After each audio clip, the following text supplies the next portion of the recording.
be hearing from Tracy Palangian, but she had an unexpected conflict, so I'm filling in.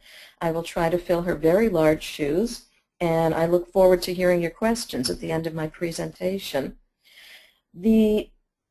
What I'm going to talk about this morning is the social impact bond concept, what it does, and then I'll run you through a quick example of our most recent transaction, a social impact bond, or SIB, that we developed with New York State. So just to say a few words before we go into the details of what a SIB looks like. SIBs are actually complex contractual arrangements to do something pretty simple. And what they're doing is they are taking funding from private investors to fund nonprofit organizations to scale up their services. They are also called, by the way, social impact partnerships, pay-for-success financing. They're called social benefit funds in Australia, but I assure you they're all essentially the same instrument. So basically what SIBs are designed to do is to provide upfront working capital to service providers. As many of you probably know, working capital is often scarce for nonprofit organizations. Under this simple pay-for-success-based contract, the government agrees to pay for success at the end of the project, at the end of the intervention. But normally, a service provider has to come up with the working capital at the beginning to finance these interventions. That's very difficult. And so SIBs provide the upfront working capital. They relieve financial pressure on the service providers and, in fact, solve a very substantial problem, because we know that even the most highly effective nonprofit organizations have a chronic lack of sustainable growth capital. In fact, we have a recent survey here in the U.S. finding that about 54% of nonprofit service organizations anticipated being unable to meet demand for their services in 2013. And of those organizations, over half identified themselves as lifeline organizations, providing critical services to the community.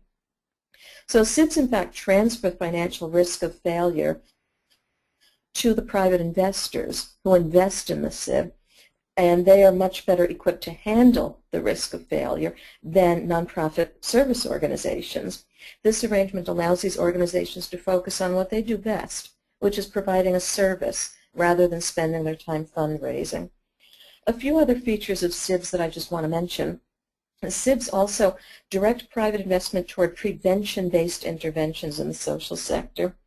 It's difficult for governments to, quote-unquote, invest in projects that will yield long-term savings, especially if they're not sure that they'll work.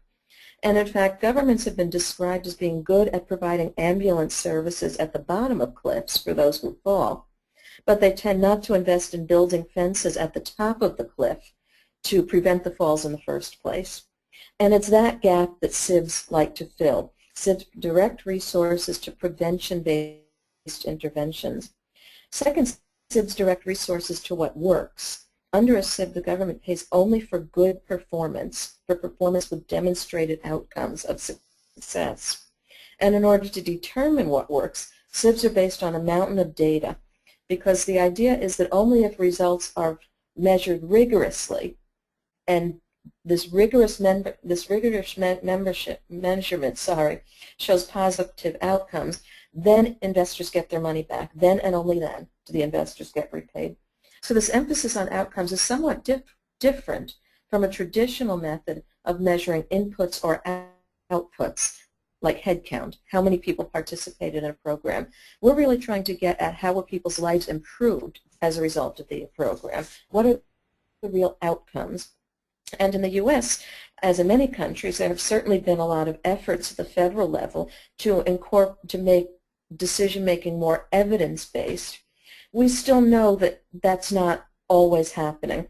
In fact, there was a recent article that some of you may be familiar with, where officials from the administrations of Barack Obama and George W. Bush wrote together that less than 1% of all government spending, quote, is backed by even the most basic evidence that the money is being spent wisely, unquote. So under a SIB, the focus is on outcomes, the real impact on people's lives and society at large. So showing a very broad acceptance of its potential to do these things, to unlock new pools of capital, to drive public accountability and to direct resources towards highly effective prevention-based programs, the SIB sector, both in the U.S. and in other parts of the world, has entered what we see now as a very rapid growth phase. A little over a year ago, as of December 1st, 2013, there were just 2 full-fledged SIB projects on the ground in the U.S. By March 1st, 2014, 14 months later, there were 4. And by December 1st, 2015, there could be 6 to 8 operational projects in the U.S. with another 5 to 10 in the active pipeline. In addition, as I'm sure you probably know, there are around a dozen projects on the ground in the UK, 2 in Australia, and many others around the world in the pipeline. So then let's dive into how this thing really works. With a SIB, the intermediary, which is an organization like Social Finance, is the linchpin. We're responsible for identifying, funding, and managing the transaction. And if you look at the first slide there on your screen, you see that we have sort of 5 steps that we go through in this process. The first thing that we do is we assess the problem. The problem could be homelessness, substance abuse, prison recidivism, a large number of children in out-of-family care. We assess the problem and we determine whether this is a problem that we may be able to meet through a social financing solution. If the answer to that is yes, then we shape the partnership. And this is a critical part of our job because the actors in this partnership are often folks who are not used to sitting at a table together on a transactional basis. The stakeholders in this sort of partnership would be government, nonprofit service providers, financial institutions, investors, evaluators, and all of these stakeholders have different needs, they have different goals, they speak different languages, and an intermediary is critically important to translating among them and creating a partnership that incentivizes all of these parties to remain aligned over a significant period of time, over 5, 6, 7 years of the project. Once the partnership is in place, then we raise the capital. And the investors in a SIB can range from philanthropic foundations to individual high net worth investors. I'll talk about that a little later. The important thing is that the optimal investor base for each SIB is different, and it depends on a number of factors such as the risk and the potential social benefits of the SIB. So one SIB may draw entirely from philanthropic investors, and another SIB may draw almost entirely from high net worth impact investors, depending on the structure of the SIB. And then finally, it's terribly important for us all parties to remain deeply engaged over the life of the project. We work hard to keep the stakeholders' incentives aligned as the project unrolls, and we conduct continuous assessment in order to implement real-time mid-course corrections as needed. Now, one of the most important things to say here is that SIBs are certainly not a panacea, and they are only applicable to a limited range of social challenges. So then what are the assessment criteria that we use for determining whether a project can be addressed, whether a problem may be addressed through a SIB finance project? First, it's important that this be a high priority area for the government, and it's equally important that there should be strong service providers in place with a proven track record of successful outcomes and the will and ability to scale their work. They must have an intervention with measurable outcomes, and these outcomes preferably should have been demonstrated through at least one randomized control trial, or RCT. So when I say rigorous measurement, I mean generally an RCT or an equivalent measure. Second, the economic rationale or the economic case for this project should make sense. That means that the net government benefits should exceed the cost of intervention, and these benefits should be demonstrable over an acceptable investor-friendly time frame. Well, that means maybe 5 to 7 years. Now, I should note here that many, if not most, SIBs also provide longer-term, broader social benefits that cannot be quantified easily and over a short-term time frame. But the bare minimum requirement is that there should be cost savings over the investor-friendly time frame that exceed the costs of the project. And third, as I said, a mountain of data underpin a successful SIB. It's important to have a solid evidence base for the intervention because the robustness of this evidence base is what attracts investors. Investors are investing in the ability of this service provider to deliver positive outcomes. Therefore, they are very concerned that the service provider have a solid evidence base of positive outcomes. Finally, and most important, you see it at the bottom of the pyramid here, is do no harm. The project must be designed intentionally to avoid perverse incentives, like the temptation to cherry-pick participants who are most likely to succeed, or the temptation to see mission drift emerging over the life of the project. So then, if we apply these criteria to a number of social problems, we develop this slide to evaluate potential SIB applications. We're asking ourselves what social problems are most likely to benefit through a SIB project, or as we like to say, which social problems are most readily SIBable. So if you look at the slide in front of you, you see that, for example, justice-involved youth and adults quickly rises to the top. And I would say it's not an accident that the first SIB in the UK, in Peterborough, and the first 3 SIBs in the US, which were Massachusetts, New York State, and Rikers Island, were all around prison recidivism. That's not a coincidence. It's because this particular field offers solid evidence-based interventions with a base of RCT evaluation. We have several gold standard service providers like Center for Employment Opportunities in New York and ROCA in Massachusetts that are able and willing to scale up their work. And it offers measurable, sufficient net benefits within an investor-friendly time frame. So these are very important attributes, and as I said, it's not a coincidence that in both the UK and the US, this was the first area of SIBs because it met our criteria so well.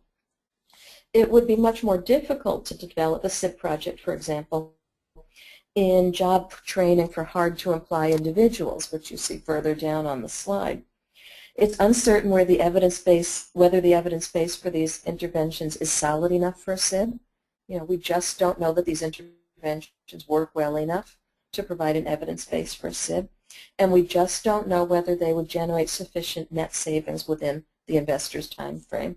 Now, that doesn't mean that it's impossible, because there are obviously social benefits to be derived from job training for hard-to-employ populations. So it doesn't mean that you rule out a SIB. It just suggests that if a SIB were to be developed in this area, it would probably rely much more heavily on philanthropic investors, for example, than more commercially oriented investors. It would have a different risk profile from the SIBs that we've developed so far. So then, if you look at this diagram, it's really not as wild as it looks. Here we see the actual flow of funds and services in a real SIB, because this is an illustration of the SIB that we launched on December 31st, 2013, to reduce prison recidivism in New York State. And if you take a look at this slide, you see that the funds flow begins at the top with the investors. And in fact, the New York State SIB drew 45 investors and was actually distributed through a major financial institution, Bank of America Merrill Lynch, which I'll say a few more words about later. The Rockefeller Foundation provided a partial guarantee, a first loss guarantee facility of 10% of the principal for investors, which is certainly a significant level, but I would note that it's much less than the 75% guarantee of capital provided in the very first U.S. SIB. That was the Rikers Island SIB. So from the investors, the funds then flow into a vehicle managed by Social Finance as the intermediary, through that vehicle to the service provider. In this case, the service provider is CEO, or Center for Employment Opportunities, which is a 30-plus-year-old organization in New York that serves men and women exiting prison. CEO delivers its employment services program to the target population, which in this case is 2,000 high-risk ex-offenders. And then those outcomes are measured by the Department of Corrections in New York State, and the outcomes are validated by an external evaluator, which is Chesapeake Research Associates. If the outcomes pass a certain threshold, in this case a 5 percentage point increase in employment between the treatment and control group members, and an 8% or 37-day reduction in the average number of days incarcerated between the treatment and control group measures. So if the outcomes pass 3 thresholds, then New York State Department of Labor, as the outcomes payer, makes a performance-based payment back to the social finance vehicle, which passes the money back to the investors. So you see how the partnership is structured such that investors get repaid by the government, by New York State, if and only if the agreed upon outcomes have been achieved and validated by an external validator. So just to dig a little more deeply into this transaction, because it was groundbreaking in several ways, I said that we start by assessing the problem. Well, in this case, the problem is illustrated by some data. New York State spends $3.1 billion every year on corrections. 41% of formerly incarcerated individuals return to prison within 3 years after release in New York State. 41% go back to prison within 3 years. And the average cost of that incarceration for each of those people is $60,000 a year. So it was fairly straightforward to assess the problem and see that this is a problem that we might be able to address with innovative social financing. Next, is there an intervention that we feel comfortable with? And the answer here, of course, was a resounding yes, because we worked with CEO, the Center for Employment Opportunities, and CEO has an evidence base demonstrated by an external evaluator, which evaluated CEO's past performance using randomized controlled trial, RCT, and CEO's history, they'd made over 10,000 successful job placements. So at that point, we determined that this was a problem that we could address and that we had an intervention that we felt very comfortable with.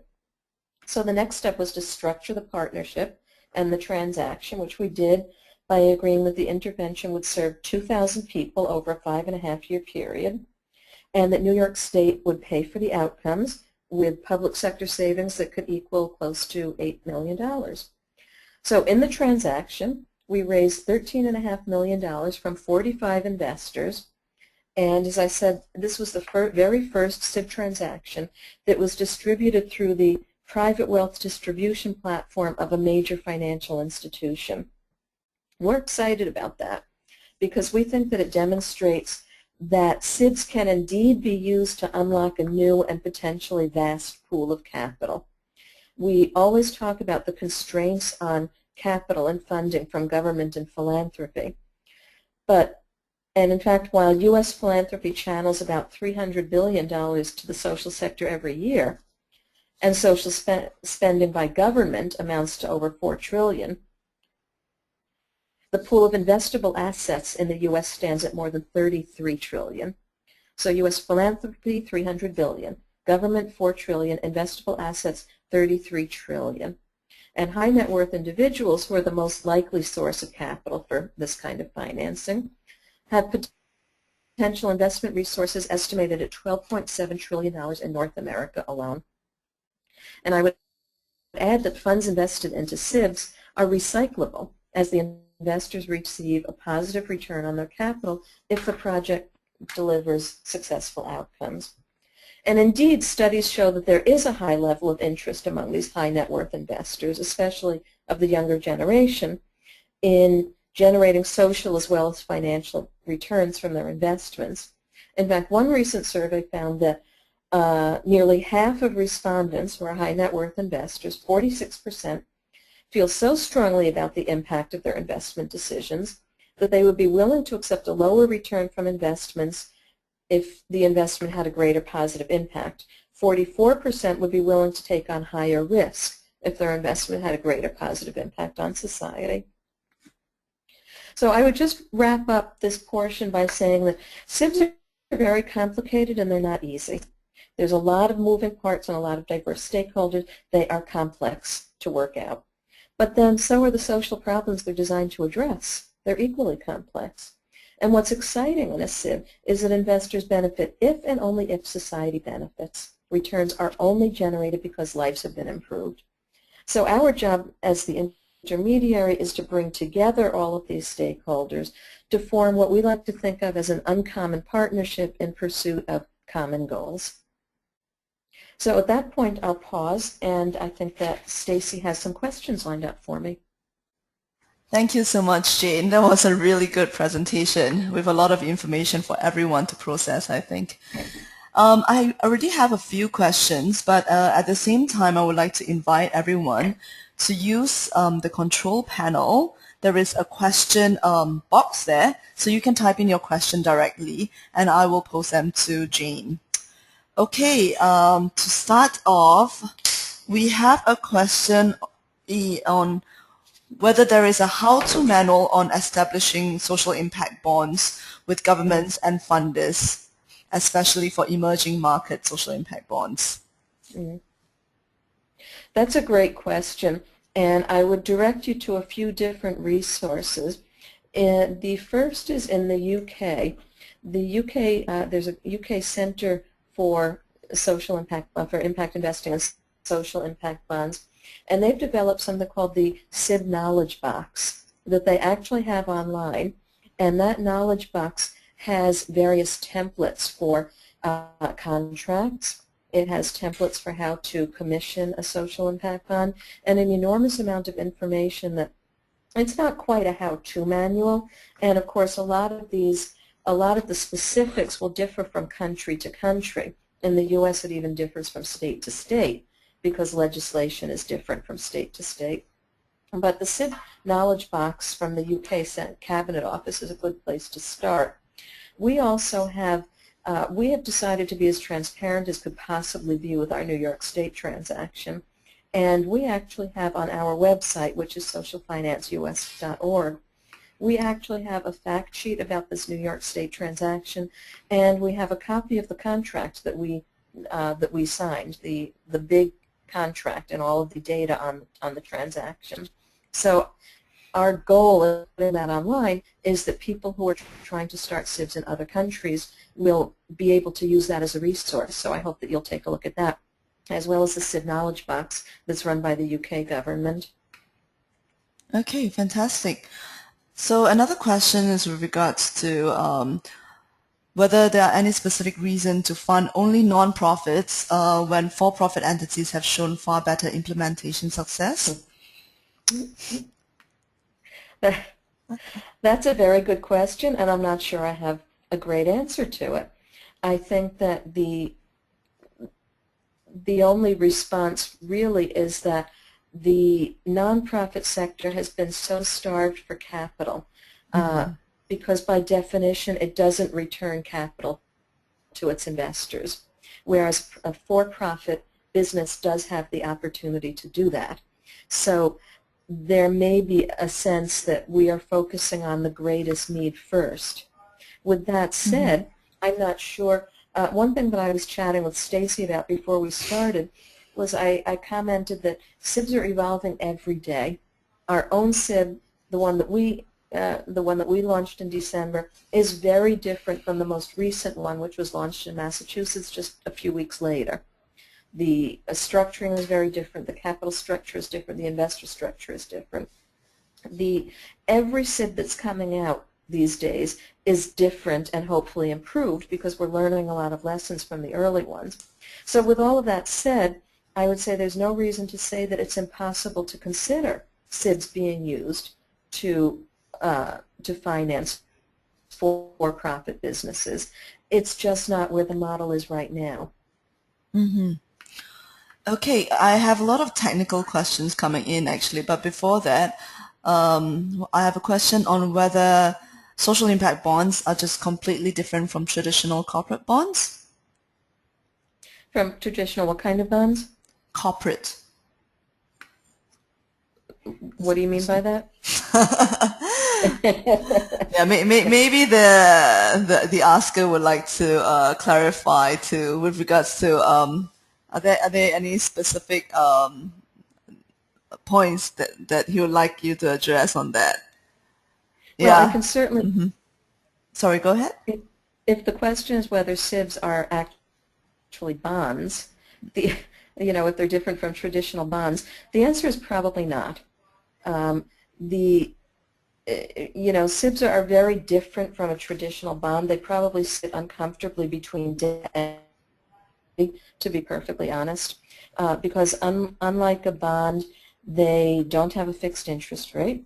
They don't they don't have a very high probability of returning principal, and the returns are based on outcomes rather than a fixed rate. So you can see they're quite different from a traditional bond, and there are a lot of people who don't like the word bond being associated with it, and that's why some people prefer to call them a social impact partnership or social impact financing. On the other hand, for me personally, the bond terminology isn't offensive because when I look at the universe of bonds, there are so many bonds that don't look like traditional bonds.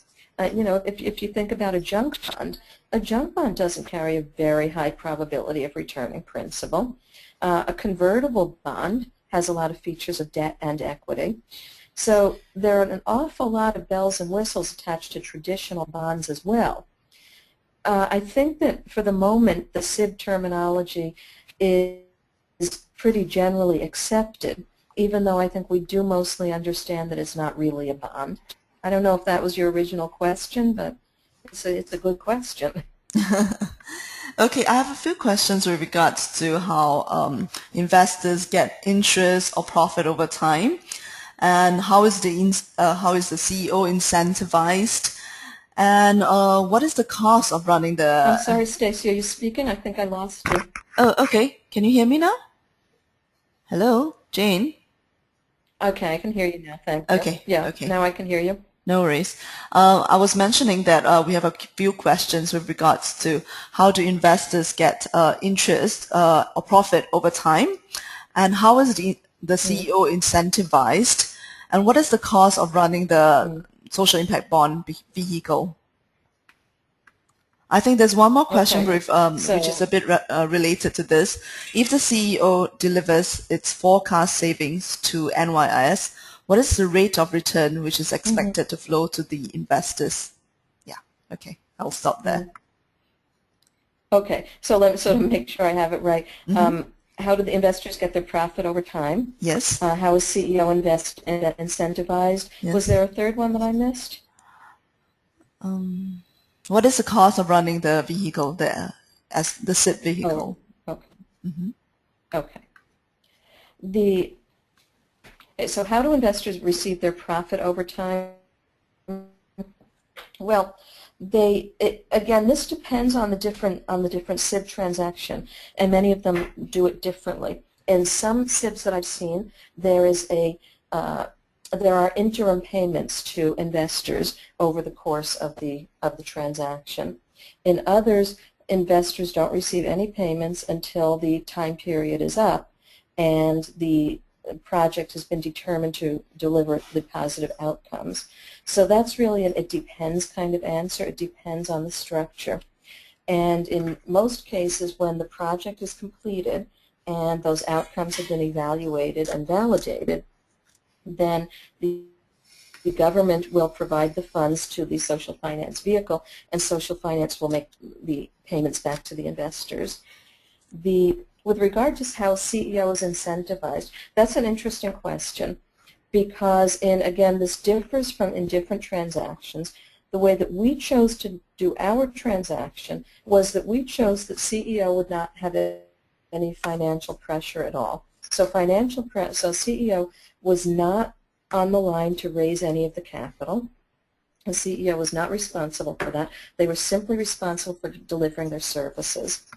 And we work very closely with them to manage the project over the course of the project. If the CEO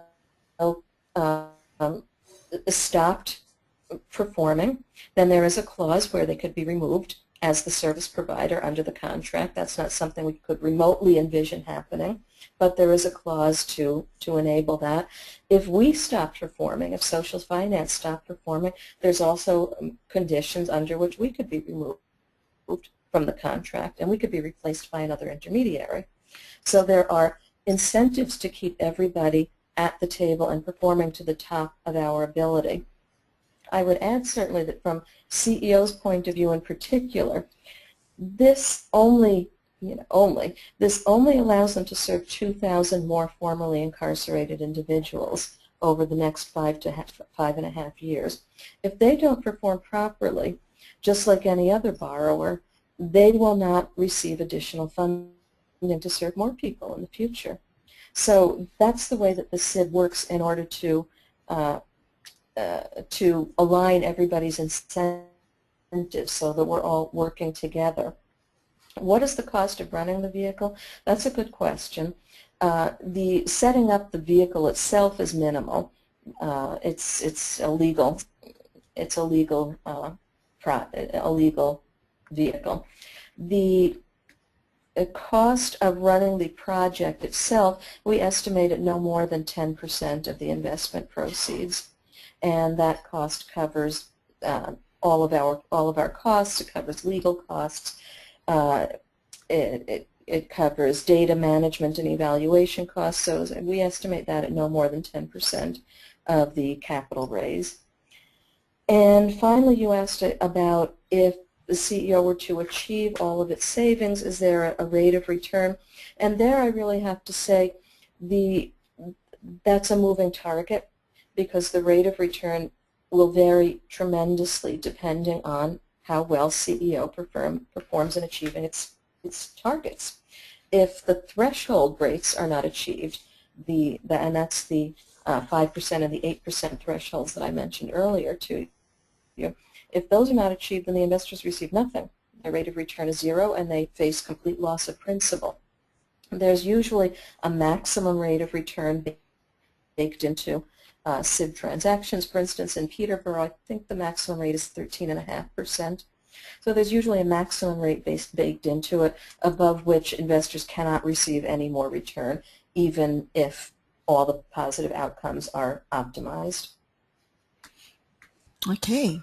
I have one question with regards to the measurement of investment return for both economic and social return.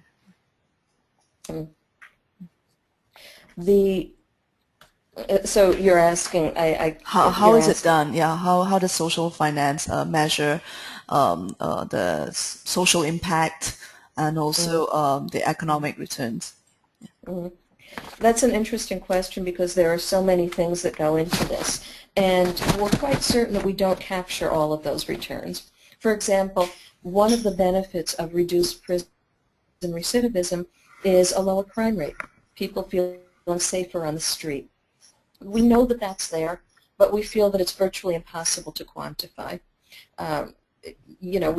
Everybody, I think, would like to get a better handle on quantifying those broader social benefits, but it's very difficult. So we look at what we can actually quantify. And for example, in the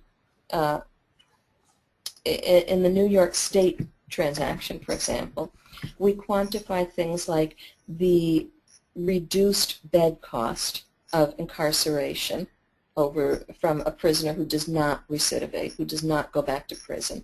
So if we expect X%, if X% in the control group recidivate and a lower percentage recidivate in the treatment group, then we can measure that difference in terms of bed day cost per prisoner. We can measure increased tax revenue from an ex-offender who is gainfully employed and is paying taxes to the state.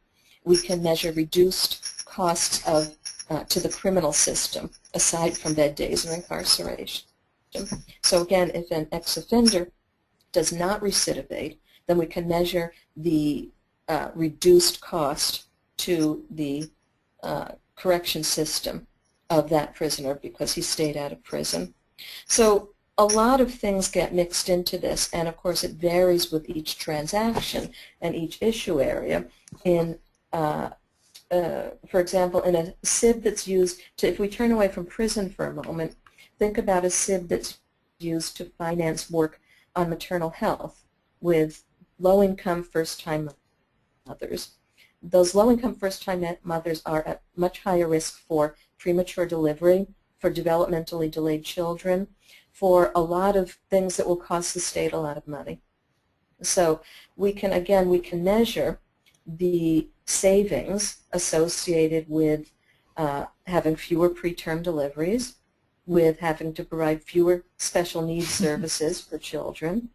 What we can't quantify, of course, is the broader social gain of a child with a mother who is better equipped to handle him for the next 18 years of his life. So we measure what we can, but we're aware that there is a broader social benefit that's not entering into our quantification. Mm-hmm. Okay, so tying into this question, I have a question with regards to who determines the KPIs. Is it social finance or an external evaluator? And if so, what is the exact role of the external evaluator? Yeah, those KPIs are actually agreed by the entire partnership at the beginning of the project. Before anything gets signed, we bring the partners together and we work out what those KPIs, what those outcome metrics are going to be. So we work with the investor group, with the financial institution. We work with CEO, the service provider. If there are any foundations involved, we work with them as well. And of course, we work with the government on determining the right level of outcome metrics that would deliver an appropriate benefit to the state, are readily quantifiable, and that CEO can achieve, so that the metrics are achievable, and they're meaningful to all stakeholders. The evaluator also takes part in that as well, because the evaluator's job is, the evaluator is a third party, independent of this structure, and the evaluator's job is to validate that the outcomes that New York State Department of Corrections believes were achieved were actually achieved. And that's done by setting up a randomized controlled trial where there is a treatment group and a control group, and we evaluate the results, and the validator validates those results of the treatment group versus the control group. Okay, well, still on the same topic, were you able to use any of the old REDF Emerson work on SROI? Or did you have to start from the drawing board on quantifying results? Well, I'm not sure I'd call it starting from the drawing board, but because it's specific to New York State and specific to those particular costs, we really did, yes, have to build our own model in developing these outcome metrics and determining how to evaluate them. We drew on data that a lot of other folks had put together. There's enormous historical data that was very useful, but we did have to build our own model in order to do this evaluation. That's why I say it's not a simple process. Getting the data right is hugely important, and it is to some extent individual to each project. Mm-hmm. Okay, I have a few questions with regards to causes. For example, what types of causes do you think commercial investors will be drawn to invest in SIBs, in SIBs? And also, one second, there's a few questions with regards to whether social finance is interested to invest in other causes rather than recidivism and early education. Yeah. Yeah, those are great questions. First, with regard to private investors, I would say that one thing that we do, that we are very aware of, is that private investors are probably by inclination very interested in investing in programs that benefit children. That is something that we hear from our investors a lot, and we think that that's very valid. So that's not to say that investors are not drawn to prison recidivism. We did get 45 investors for New York State, but there's a great deal of demand for projects that benefit children and families. And so with that said, I would say what other application areas is social finance interested in? We're looking at quite a few now, actually. And we think that, as I said during the presentation, I think that recidivism was an ideal area for the first SIBs because it offered so many of the criteria in such a straightforward manner that even though SIBs are always complex, recidivism was about as straightforward as it was going to get for the first projects. Now we and the whole sector are definitely moving beyond these early projects and looking into other projects that have just as much to offer. I think that the next areas that are coming along, there's a great deal of interest in early education, in particularly, as I mentioned, maternal health, and working with low-income mothers whose children are at risk for a number of issues. There is also a great deal of interest in health-focused SIBs. So we are actually running a demonstration program in California to look at the viability of a SIB around asthma management program for low-income children. We're also looking at the viability of a SIB to finance diabetes management because diabetes is such a huge cost driver in the system. Various localities are looking at SIBs in areas of homelessness, substance abuse. In Australia, which you'll hear about next week, I think, the SIBs have focused on foster care, children who are being cared for out of the home. In the UK, there are SIBs to finance projects for people who are sleeping rough or homeless. So there's a number of different application areas. I would say that in the SIB market, the ones that are getting most interest right now are children and maternal health, possibly early education, and health-focused SIBs. In the international arena, which we haven't really talked about yet, there's a great deal of interest in nutrition-based development impact bonds as well. Yeah, which leads me to the next question. Actually, there's quite a few questions that were raised. There's a few people asking whether social finance is interested to broker some deals outside of America, especially in Asia, and in particular in Singapore. I'm not the one asking this. We certainly are. As you may know, we are part of a three-office group. Social Finance UK was the pioneer. They were the first, and they initiated the first SIB in Peterborough, UK. Then we came along in 2011 in the U.S., and Social Finance Israel was born a year ago. So we work together on a lot of projects, and in particular, we work together on international projects. Outside of the U.S., we at Social Finance US have not done anything yet, and to date, nobody yet has done what we call a DIB, a Development Impact Bond, which would be a bond in an emerging market country, although many of us are working very closely on DIBs and hope to see one on the ground in the next year or two. We are certainly looking at a number of different localities at this point, and I don't see why Singapore shouldn't be one of them. I actually have a question that just came in to ask about the differences between SIBs and DIBs, especially the financing tools for both of these. Yeah, SIBs and DIBs are different because DIBs are based off the SIB model for emerging market countries. But the big difference is that in a SIB, the outcomes payer is the government. And it's usually the state government, it may be a federal government, but the outcomes payer is the sovereign government of that locality. In a DIB, the outcomes payer is not envisioned to be the sovereign government, usually because the will and ability of the sovereign government may be worrisome to repay an obligation 5 to 7 years in the future.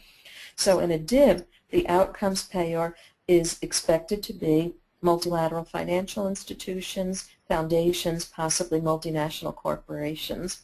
And that's a very different structure from the SIB structure. Now, there can also be a SIB in an emerging market country if there was sufficient confidence in the will and ability of that government to be an outcomes payer 5 to 7 years down the road.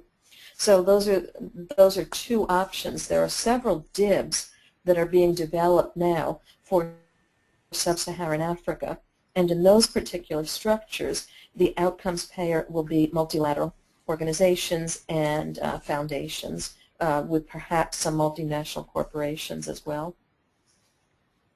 Okay, so the next set of questions I have is in regards to what is the length of time you estimate for a SIB from concept to contract time?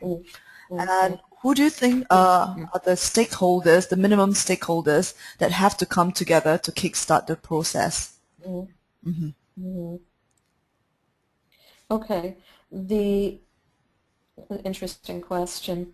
The length of time, it was painfully long to get the first SIB on the ground in the US. I won't lie to you. It was painfully long. I would say from concept to the day that we launched it was probably a 2-year process. And I think that that's fairly typical for the first SIBs around the world. Now, that's not sustainable. You know, we can't, social finance as an organization can't survive if it takes 2 years to get a deal to market. Nobody can do that on a sustainable basis.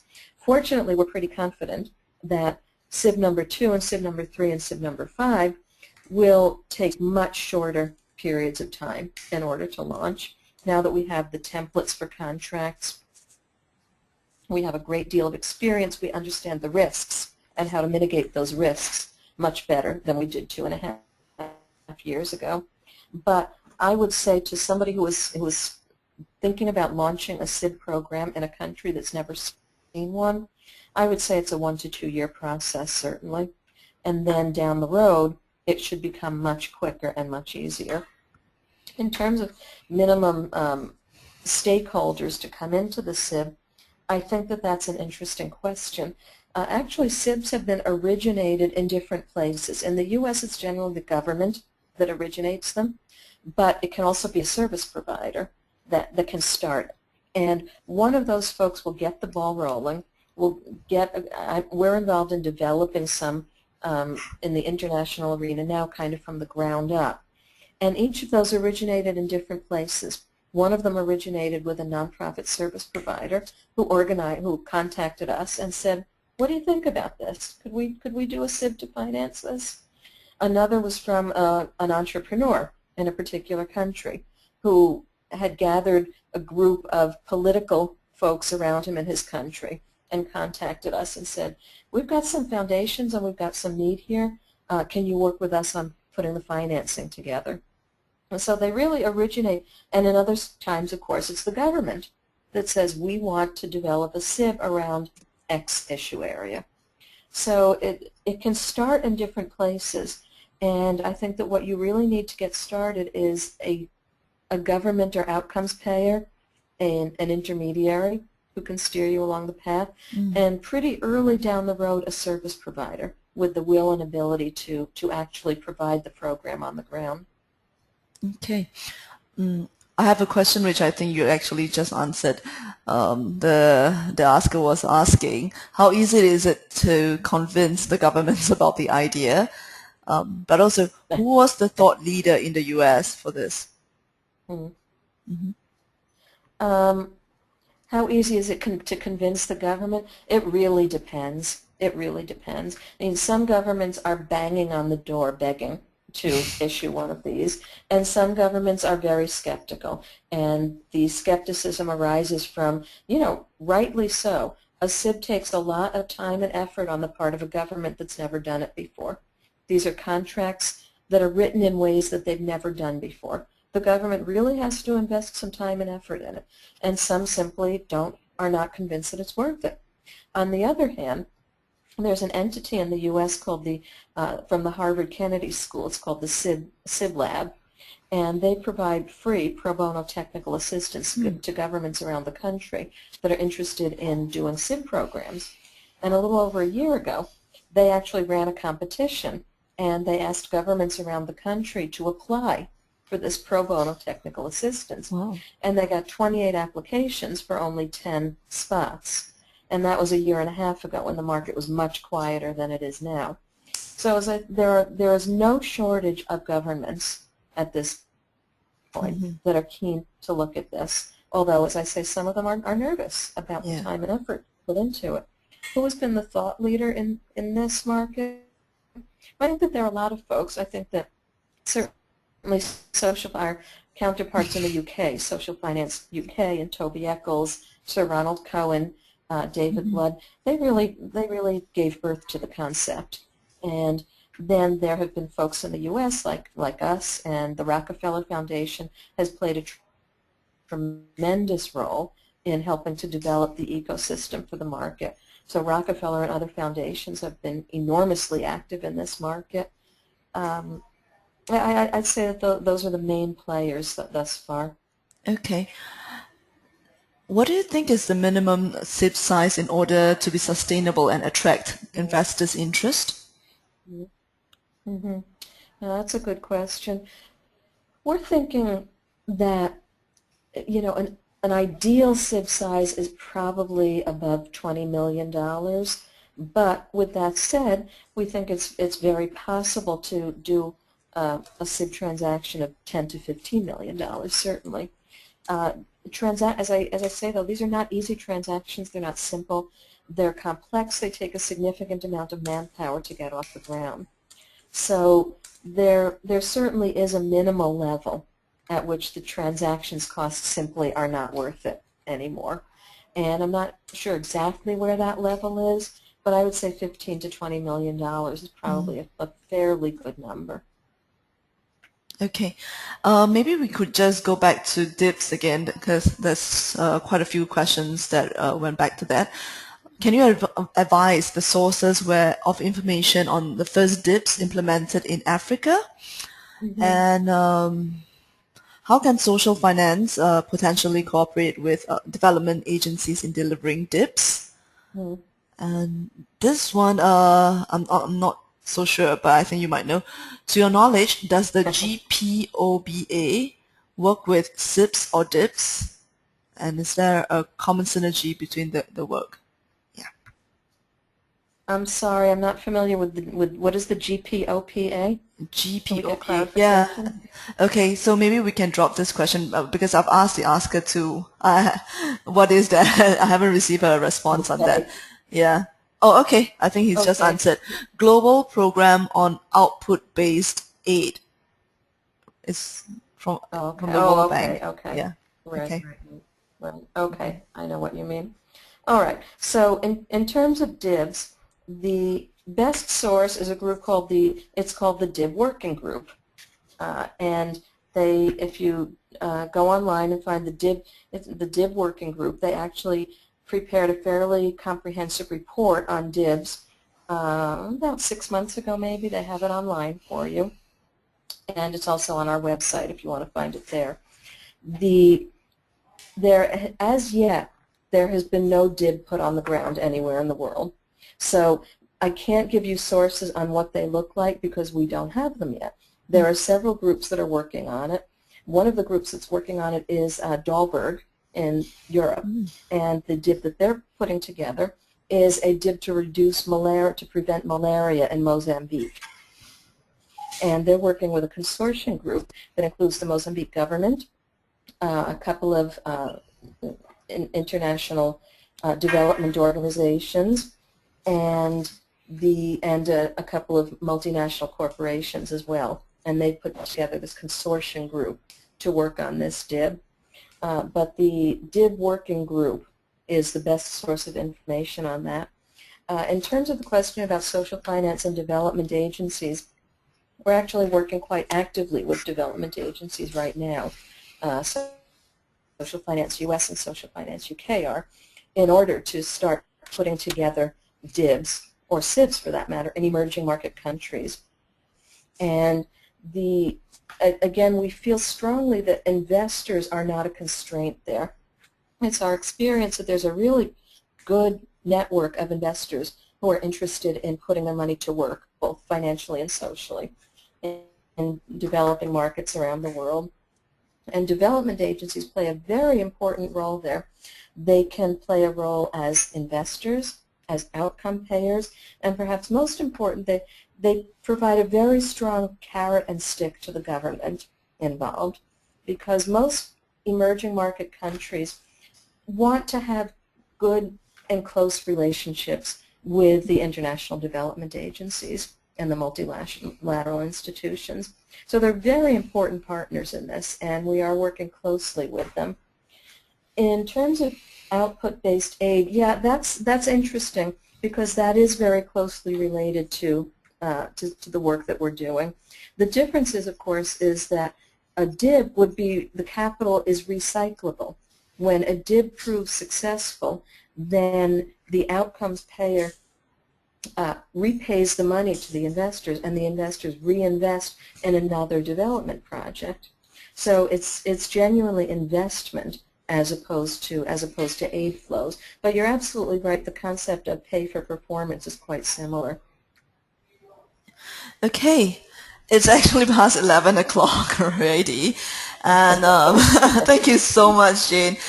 There's actually a lot more questions that we were not able to answer because of the time. Oh, I'm sorry. So I suggest that. Yeah. Sorry, can I suggest that if there are other questions that I haven't answered, I'd be delighted to if you want to send me an email. My email is jhughes@socialfinanceus.org. Or Stacy, maybe you can send it out to everybody. Definitely. And I'd be very happy to answer your questions that way. Okay, I will. And at the same time, we'll also be putting up this recording plus the slides that you've given, and your bio on our website definitely by the end of the week. I'm not sure about the rest of everyone else, but I found this webinar to be extremely educational and insightful. In fact, it's quite overwhelming in terms of the amount of information that you've given us. It's amazing. Thank you so much, Jane. So thank you. And as I say, please, Stacy, if you just send everyone my email, I'll really try to answer any questions that I didn't get to answer. I'm sorry I didn't get to everybody, but thank you all for listening. Yeah, thank you very much again, Jane. So please, everyone, if you have anything that you'd like to find out more, you can email me. At the same time, I will put up Jane's email on our website. And we have one more webinar on social impact bonds next week, next Wednesday, in fact, with Ian Learmont of Social Ventures Australia. So we hope to see you again then. Thank you again, Jane. Thank you. Thank you very much for facilitating this, Stacy.